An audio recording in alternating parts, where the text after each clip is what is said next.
Hello नमस्कार प्रसादियों। देखिए इस क्लास के अंदर हम राजस्थान के सीईटी और पशु परिचर दोनों परीक्षाओं की तैयारी के लिए राजस्थान जीके के कुछ महत्वपूर्ण प्रश्न देख रहे हैं और वह प्रश्न देख रहे हैं जो बार बार रिपीट होते हैं। ठीक है, तो बहुत ही महत्वपूर्ण प्रश्न हैं और एक प्रकार से आप ये देख लीजिए कि ये प्रश्न हूबहू इसी तरह के क्वेश्चन आपको एग्ज़ाम के अंदर देखने को मिल जाएंगे। तो सभी प्रश्न बहुत ही महत्वपूर्ण हैं। अगर चाहे आप सीईटी एग्ज़ाम की तैयारी कर रहे हैं या फिर पशु परिचर एग्ज़ाम की तैयारी कर रहे हैं, दोनों ही एग्ज़ाम के लिए बहुत ही महत्वपूर्ण हैं। और साथ ही साथ जो भी विद्यार्थी राजस्थान पुलिस कांस्टेबल की तैयारी कर रहे हैं, तो ये प्रश्न सभी प्रतियोगी परीक्षाओं के लिए बहुत ही महत्वपूर्ण रहने वाले हैं। ठीक है, अगर आपको इन प्रश्नों का आंसर पहले से आता है तो साथ ही साथ कमेंट ज़रूर करिएगा। और अगर अगर आप उदयपुर लर्निंग क्लासेस चैनल पर नए हैं तो चैनल को सब्सक्राइब ज़रूर कर लीजिएगा। बहुत ही महत्वपूर्ण प्रश्न हैं, तो साथ ही साथ इन प्रश्नों के कमेंट भी करते रहिएगा ताकि आपको कंठस्थ याद हो सके। ठीक है, चलिए तो शुरुआत करते हैं आज के महत्वपूर्ण प्रश्नों की। तो देखिए आज का अपना महत्वपूर्ण प्रश्न है कि आदिवासियों का मसीहा किसे कहा जाता है। तो साथियों, आदिवासियों का मसीहा किसे कहा जाता है? तो इसके ऑप्शन है, ऑप्शन 1 जमनालाल बजाज को, ऑप्शन 2 गोकुल भाई भट्ट को, ऑप्शन 3 मोतीलाल तेजावत को, ऑप्शन 4 है दामोदर लाल व्यास को।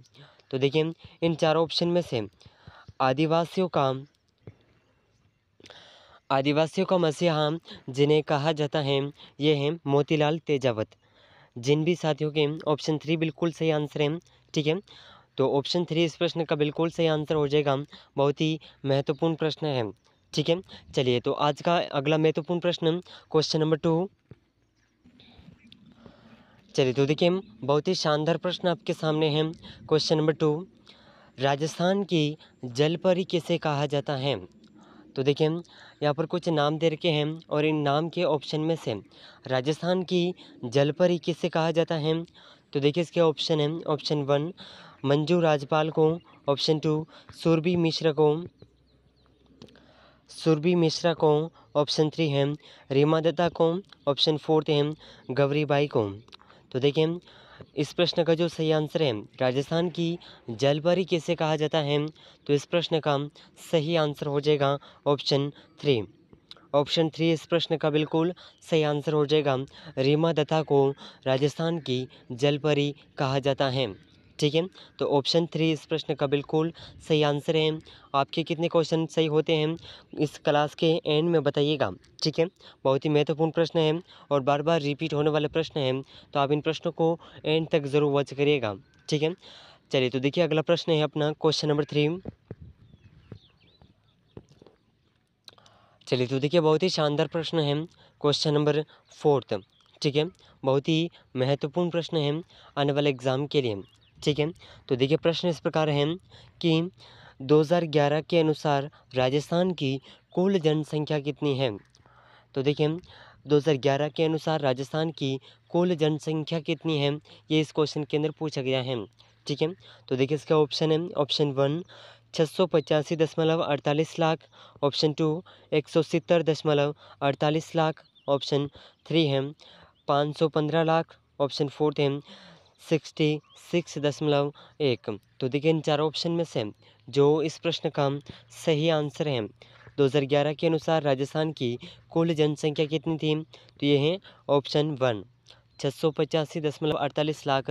ये 2011 के अनुसार राजस्थान की कुल जनसंख्या थी। ठीक है, और देखिए इसी के अलावा अगर आपसे पूछा जाए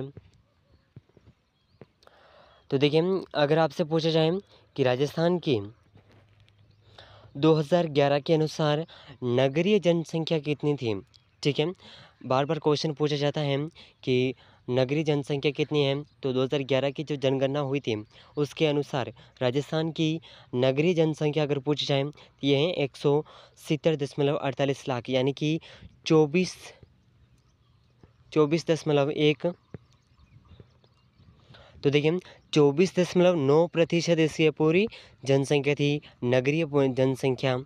ठीक है, नगरीय जनसंख्या थी 24.9%, यानी कि संख्या के रूप में पूछा जाए तो 170.48 लाख। ठीक है, और अगर पूछा जाए कि ग्रामीण जनसंख्या कितनी थी, तो ग्रामीण जनसंख्या जो है 515 लाख, यानी कि कुल 75 दशमलव 75.1% राजस्थान की 2011 के अनुसार ग्रामीण जनसंख्या थी। ठीक है। और अगर पूछा जाए कि 2011 के अनुसार साक्षरता दर कितनी थी राजस्थान की, ठीक है, तो साक्षरता दर है 66.1%। ठीक है, 66.1%। तो ज़रूर याद रखिएगा, बहुत ही महत्वपूर्ण प्रश्न है। ठीक है, चलिए अगला महत्वपूर्ण प्रश्न अपना क्वेश्चन नंबर 5, बहुत ही महत्वपूर्ण प्रश्न है। तो देखिए प्रश्न पूछा गया है कि राजस्थान की नगरीय जनसंख्या 2011 के अनुसार कितनी है। तो अभी हमने क्वेश्चन के अंदर पढ़ा है कि राजस्थान की नगरीय जनसंख्या कितनी थी। तो इसके ऑप्शन है 170.48 लाख। ठीक है, और अगर प्रतिशत में पूछे जाए तो 24.9% ये अपने राजस्थान की 2011 के अनुसार नगरीय जनसंख्या है। ठीक है, और ग्रामीण जनसंख्या है 515 लाख, यानी कि 75.1%। ठीक है, ज़रूरत रखिएगा, बहुत ही महत्वपूर्ण प्रश्न है। चलिए अगला प्रश्न है क्वेश्चन नंबर 7। तो देखिए क्वेश्चन नंबर 7 है 2011 के अनुसार राजस्थान की ग्रामीण जनसंख्या कितनी है। तो 2011 के अनुसार राजस्थान की ग्रामीण जनसंख्या है 515 लाख, यानी कि 75.1%। ठीक है, तो ऑप्शन 1 बिल्कुल सही आंसर हो जाएगा। ठीक है, चलिए अगला महत्वपूर्ण प्रश्न है क्वेश्चन नंबर 8। चलिए तो देखिए क्वेश्चन नंबर 8 आपके सामने है, बहुत ही महत्वपूर्ण प्रश्न है और एग्ज़ाम के अंदर पूछा जा सकता है। ठीक है, राजस्थान की 2011 के अनुसार साक्षरता दर कितनी है। तो आपने क्वेश्चन में पढ़ा था कि साक्षरता दर जो है 66.1% है। ठीक है, 66.1%, ज़रूरत रखिएगा। ठीक है, चलिए तो देखिए क्वेश्चन नंबर 9 आपके साथ पूछा गया है कि राजस्थान की 2011 के अनुसार नगरीय साक्षरता दर कितनी है। तो देखिए सबसे पहले क्वेश्चन के अनुसार बात करें कि राजस्थान की नगरीय साक्षरता दर कितनी है, तो इसके जो ऑप्शन है यहाँ पर ऑप्शन में सही आंसर नहीं है, क्योंकि 61.1% ये जो है राजस्थान की ग्रामीण साक्षरता दर है। किसकी? ग्रामीण साक्षरता दर है ये। ठीक है, और ये जो 79.2% है ये राजस्थान की टोटल पुरुष साक्षरता दर है। ठीक है, पुरुष साक्षरता दर है। ठीक है, और 52.1% ये महिला साक्षरता दर है। ठीक है, अगर पूछा जाए कि पुरुष साक्षरता दर कितनी है, तो पुरुष साक्षरता दर है 79.2% और महिला साक्षरता दर है 52.1%। ठीक है, और इसी के साथ में अब अगर पूछा गया है कि नगरीय साक्षरता दर कितनी है, तो देखिए अगर नगरीय साक्षरता दर की बात करें तो नगरीय साक्षरता दर है 79.7%। ये क्या है? राजस्थान की टोटल नगरीय साक्षरता दर है। ठीक है, ज़रूरत रखिएगा, बहुत ही महत्वपूर्ण प्रश्न है, एग्ज़ाम के अंदर पूछा जा सकता है। ठीक है, तो बहुत ही महत्वपूर्ण प्रश्न है, तो इस तरह के क्वेश्चन बार बार रिपीट होते हैं। चलिए तो अगला महत्वपूर्ण प्रश्न है क्वेश्चन नंबर 10। तो देखिए बहुत ही शानदार क्वेश्चन पूछा गया है कि राजस्थान में न्यूनतम वर्षा वाला ज़िला कौन सा है। तो देखिए राजस्थान में न्यूनतम वर्षा वाला ज़िला कौन सा है, तो इसके ऑप्शन है ऑप्शन 1 झालावाड़, जैसलमेर, कोटा, बूंदी।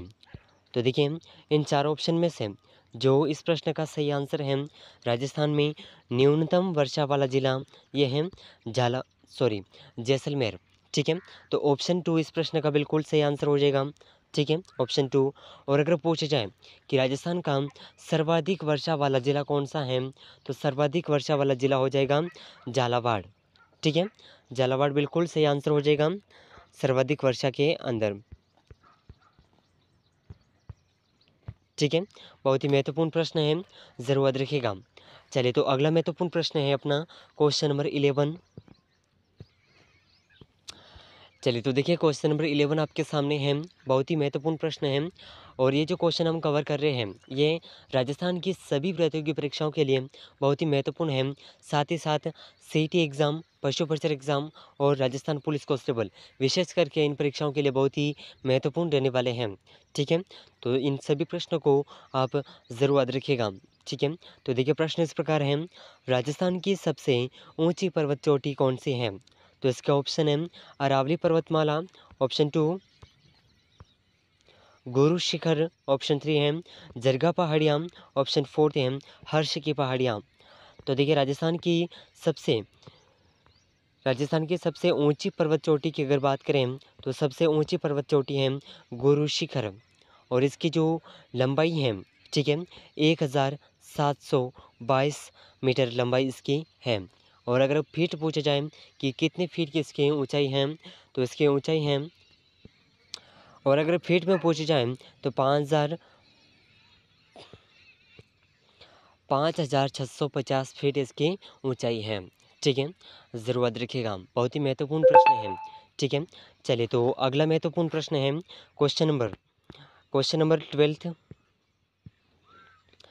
चलिए तो देखिए बहुत ही शानदार क्वेश्चन है, कर्क रेखा को 2 बार पार करने वाली नदी कौन सी है? तो देखिए कर्क रेखा को 2 बार पार करने वाली नदी कौन सी है? तो इसके ऑप्शन है बनास नदी, माही नदी, सोम नदी, गंगा नदी। तो देखिए इन चार ऑप्शन में से कर्क रेखा को 2 बार पार करने वाली नदी है माही नदी। तो इस प्रश्न का ऑप्शन बी बिल्कुल सही आंसर हो जाएगा। ठीक है, ऑप्शन बी ज़रूर याद रखिएगा, बहुत ही महत्वपूर्ण प्रश्न है। चलिए तो अगला महत्वपूर्ण प्रश्न क्वेश्चन नंबर 13। चलिए तो देखिए क्वेश्चन नंबर 13 आपके सामने है, बहुत ही शानदार क्वेश्चन है, ज़रूर याद रखिएगा। ठीक है, तो देखिए प्रश्न इस प्रकार है, दक्षिणी राजस्थान की स्वर्ण रेखा किस नदी को कहा जाता है? तो देखिए दक्षिणी राजस्थान की स्वर्ण रेखा कौन सी नदी को कहा जाता है? तो इसके ऑप्शन है ऑप्शन 1 चंबल नदी, ऑप्शन 2 बनास नदी, ऑप्शन 3 माही नदी, ऑप्शन 4 है गंगा नदी। तो देखिए इन चारों ऑप्शन में से जो इस प्रश्न का सही आंसर है, ये सही आंसर हो जाएगा दक्षिणी राजस्थान की स्वर्ण रेखा माही नदी को कहा जाता है। ठीक है, तो ऑप्शन 3 इस प्रश्न का बिल्कुल सही आंसर हो जाएगा। ठीक है, ऑप्शन 3 ज़रूर याद रखिएगा, बहुत ही महत्वपूर्ण प्रश्न है। चलिए अगला महत्वपूर्ण प्रश्न क्वेश्चन नंबर 15। तो देखिए क्वेश्चन नंबर 15 आपके सामने है, बहुत ही महत्वपूर्ण प्रश्न। तो देखिए प्रश्न इस प्रकार है कि घड़ियालों की शरण स्थली कौन सी नदी है? तो देखिए बहुत ही शानदार क्वेश्चन है, घड़ियालों की शरण स्थली कौन सी नदी है? तो देखिए बहुत ही शानदार क्वेश्चन है कि घड़ियालों की शरण स्थली कौन सी नदी है? तो इसके ऑप्शन है ऑप्शन 1 गंगा नदी, ऑप्शन 2 ब्रह्मपुत्र नदी, ऑप्शन 3 माही नदी, ऑप्शन 4 है चंबल नदी। तो देखिए इन चार ऑप्शन में से जो इस प्रश्न का सही आंसर है, यह सही आंसर हो जाएगा चंबल नदी को घड़ियालों की शरण स्थली कहा जाता है। ठीक है, तो इस प्रश्न का ऑप्शन फोर्थ सही आंसर हो जाएगा।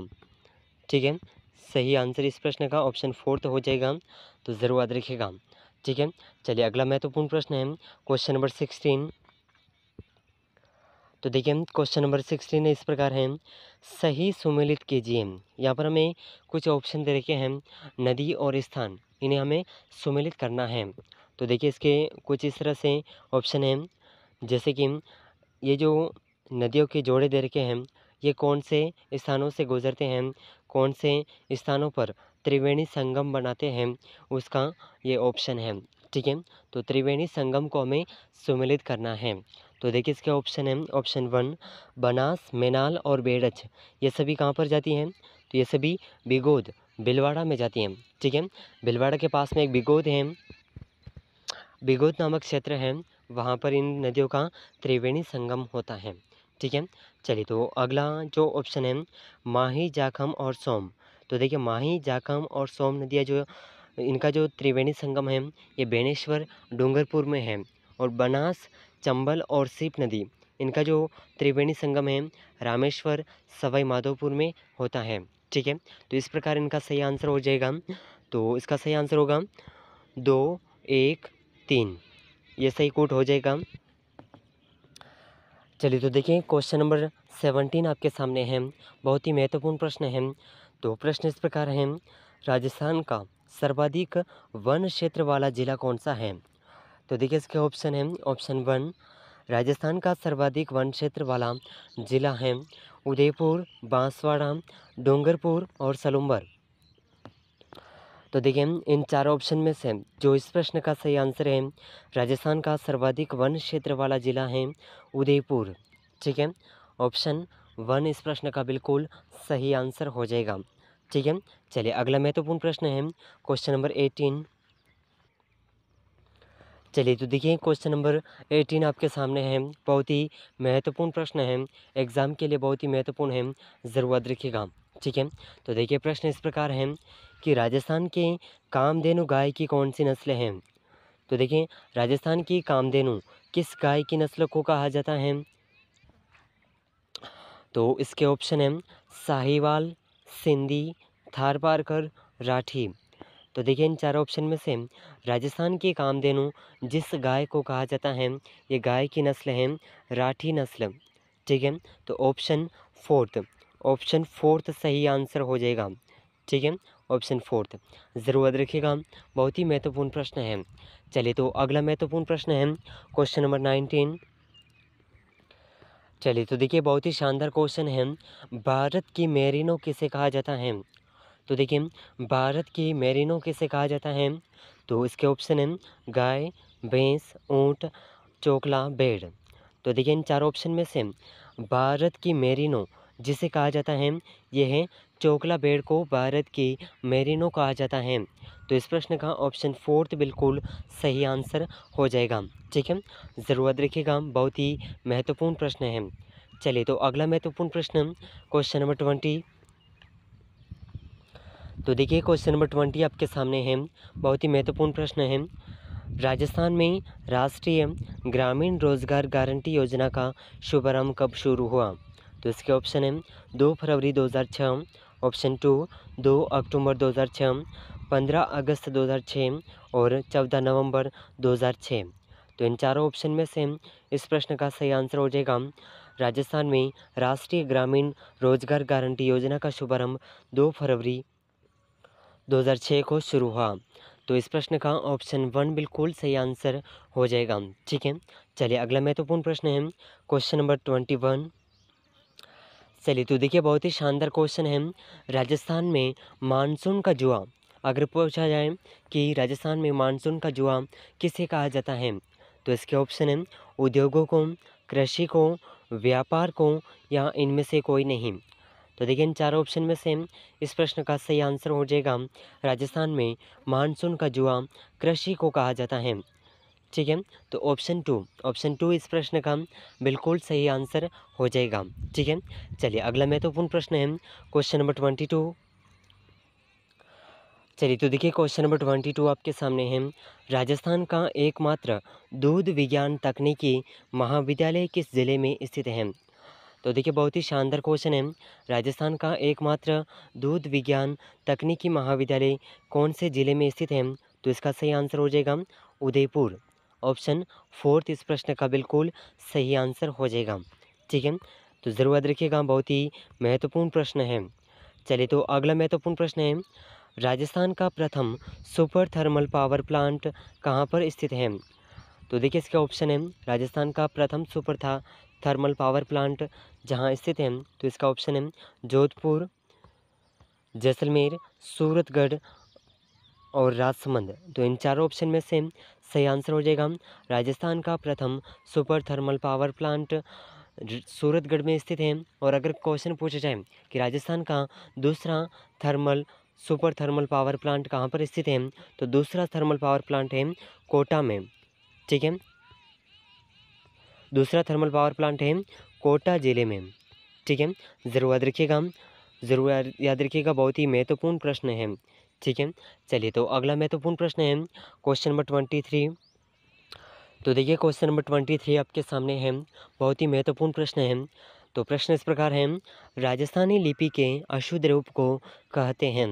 तो राजस्थानी लिपि के अशुद्ध रूप को क्या कहा जाता है? तो इसके ऑप्शन है मोड़िया लिपि, खराड़ी लिपि, रांगड़ी लिपि और ऑप्शन 4 है निमाड़ी लिपि। तो देखिए इन चारों ऑप्शन में से जो इस प्रश्न का सही आंसर है, राजस्थानी लिपि के अशुद्ध रूप को मोड़िया लिपि कहा जाता है। ठीक है, तो ऑप्शन 1 बिल्कुल सही आंसर हो जाएगा। ठीक है, ज़रूर याद रखिएगा, बहुत ही महत्वपूर्ण प्रश्न है। तो देखिए इस क्लास के अंदर हमने राजस्थान जीके के 23 क्वेश्चन को कंप्लीट किया है और ये प्रश्न आपके आने वाले एग्ज़ाम सीईटी और पशु परिषद दोनों परीक्षाओं के लिए बहुत ही महत्वपूर्ण है। तो इन प्रश्नों को आप ज़रूर याद रखिएगा और इन प्रश्नों में से आपके कितने क्वेश्चन सही हुए हैं कमेंट में ज़रूर बताइएगा। तो अगर आप उदयपुर लर्निंग क्लासेस चैनल पर नए हैं तो चैनल को सब्सक्राइब ज़रूर कर लीजिएगा और साथ ही साथ आगे महत्वपूर्ण प्रश्नों के लिए हमारे साथ जुड़े रहिएगा।